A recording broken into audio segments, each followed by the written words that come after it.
Hi everyone, my name's Magda. I work at Rivet and I'm part of the vehicle team. Hi, and I'm Matthew, and I'm also part of the vehicle team. And today we're going to show you how we worked on the 38 stock for the London Underground.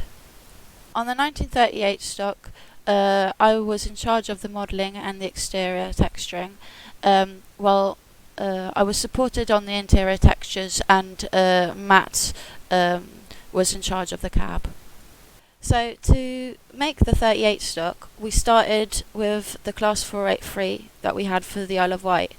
So there were some major changes, but one of the most important ones was that on the Isle of Wight there are only two driving motor coaches, the D and the A.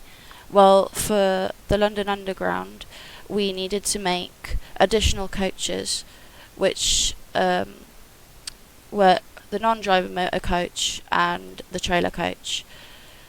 So these ones don't have a cab, basically. That's an important thing to remember. The major changes for the exterior for the driving units, mainly aesthetic, but quite a lot of important changes on the undercarriage as well.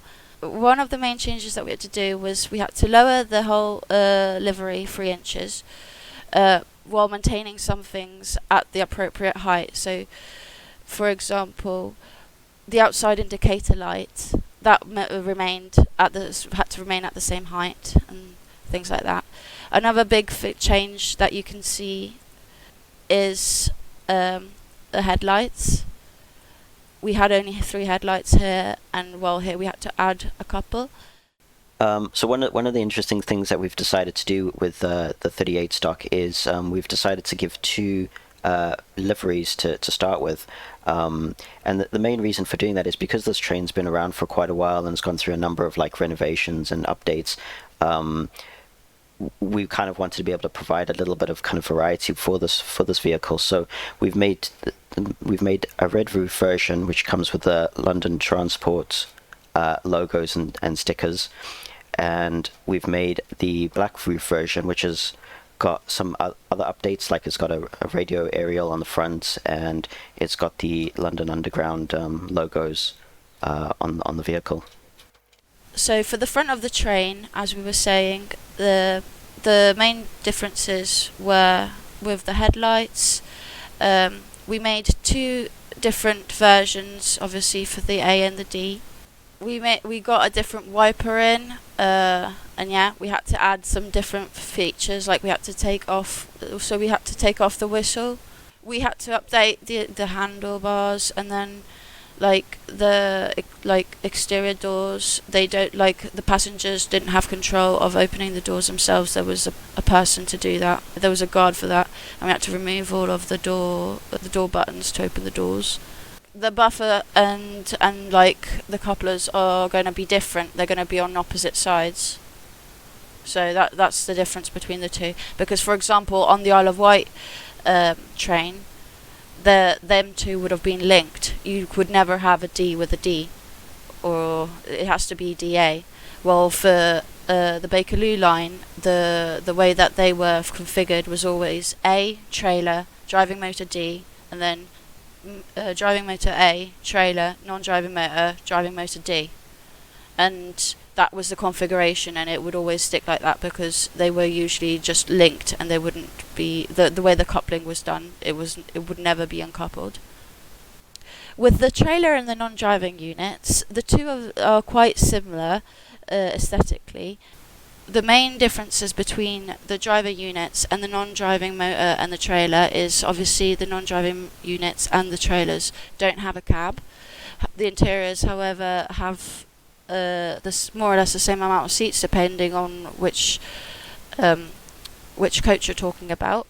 The main differences between the trailer and the non-driving motor is that the non-driving motor has the additional shoe on its bogies, which we took off for the trailers. To be able to create the non-driving and driving motor units, my starting point was the driving unit cars.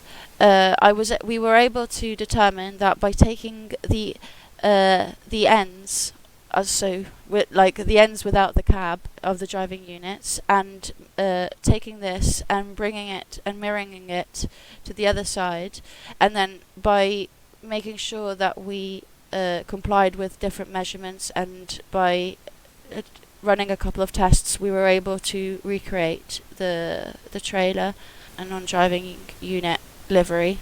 So on the 38 stock, the main thing I kind of did with this project was I kind of supported Magda in getting the thing kind of over the finish line and just making sure it was all coming together. So the main thing I ended up working on was the cab. So we took the 483 cab, which this is just a little reminder of what it looked like. It was kind of grey. It had some blue floors and a blue seat, and had this kind of big unit here around the control thing. And Magda kind of remodeled this to look like the older version, and I kind of stepped in to help her kind of get this all finished up. And what I ended up doing was taking her finished model version, which what we can see here is she's removed the more modern unit and kind of made it back to the old way that the 38 stock was kind of originally designed to be built. And she's put in all these pipes, this big unit here with the indicators and stuff on it. So we added the old speedometer, but because we were making a 1970s version of this cab, we added it non-functioning, and then we added a functioning speedometer above it, and then we made sure to create the old version of the seating, and we then proceeded to create the destinations board cabinet, where in-game you can change the destinations. We added in a weak field and made some minor changes around here just to kind of add in some of the details that had been removed over the years when they were modernized even further to the 483. So we've got the weak field controls in there now, and there's a bunch of details in the flooring because this used wood paneled floors. So we've got some new details in here, and also the seats are a completely different design.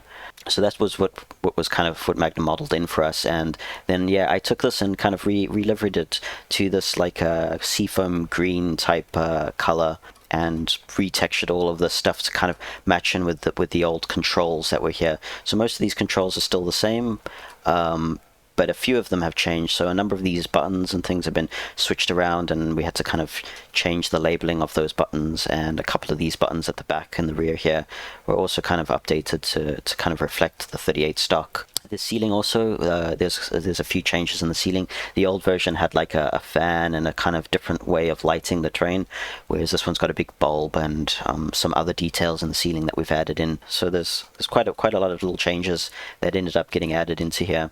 One of the other things we kind of added in for in the cab is the train numbers. They use these like kind of cards on a ring, so we've added these in, and now you've got the numbers on the fronts there, whereas the old version just had like stickers and the cards were missing and kind of like been removed. So we've got this like nice new kind of more clean looking front.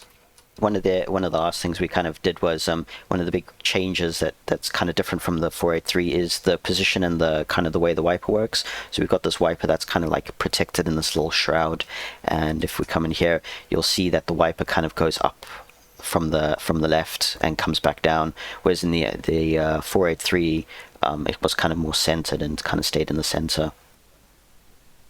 For the interior, we started off with the template of the Isle of Wight interior.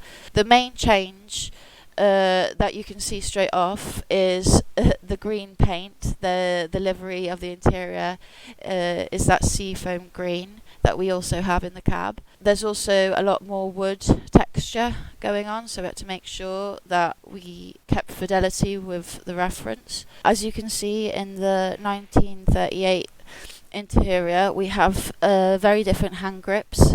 And then another difference was the different lights. In the 1938 version, we had some glass lights which were then replaced in the 70s with just the bulbs, but it's a big change from like the LED lights that are in the interior of the Isle of Wight, which have the modern finish. The seating is different in the Isle of Wight version, so we had to make sure that we added different covering, and we added the armrests. For the main differences on the guard panel is we had the guard panels in the two driving units, but the trailers and non-driving motor unit don't have the guard panel. So when you come through into the one of the trailers, basically you get these blanked off areas and space for posters and information to kind of be placed here.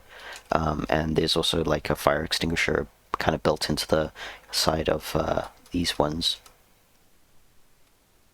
And it's the same on this end. And in the cab, yeah, you updated the seating, you added in the handrails, the lights, took off the LED lights. The new lights, yeah, the tubed star lights, new decals, new posters. Thank you for watching our devblog of the 1938 stock and the changes that we did from the Isle of Wight. Hope you liked it, and don't forget to like and subscribe for more videos.